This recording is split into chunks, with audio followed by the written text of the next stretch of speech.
నువ్వు ఉన్నదే లీజు జాగలో ఉన్నావు, నువ్వు ఉన్నదే లీజ్ జాగలో ఉన్నావు. జూబ్లీ హిల్స్లో భూమి కొనాలంటే ఎంత అవుతుంది?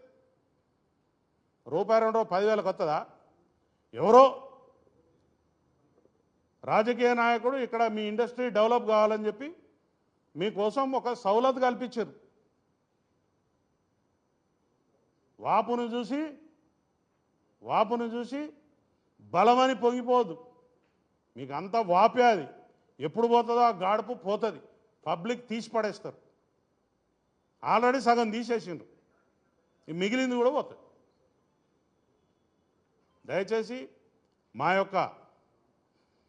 మా కుటుంబాల నుంచి ప్రతినిధిగా నేను మాట్లాడుతున్నా. పోలీసు వారిని కించపరిచేలాగా కానీ, అవమానించేలాగా కానీ, లేకపోతే బెదిరించేలాగా కానీ ఎవరైనా ప్రవర్తన చేస్తే మాత్రం అది మీ బొంద మీరే దవ్వుకున్నట్టు అవుతుంది. ఈసారి నుంచి ఉపేక్షించేది లేదు. చట్టపరంగా ముంగడిపోతాం, న్యాయపరంగా ముంగడిపోతాం. ప్రజలలో కూడా తీసుకుపోయి మీ బట్టలు కూడా తీపిస్తాం. పబ్లిక్లో కూడా పోయి ఊరూరికి మీటింగులు పెట్టి మీ బట్టలు కూడా తీపిస్తాం. Be careful.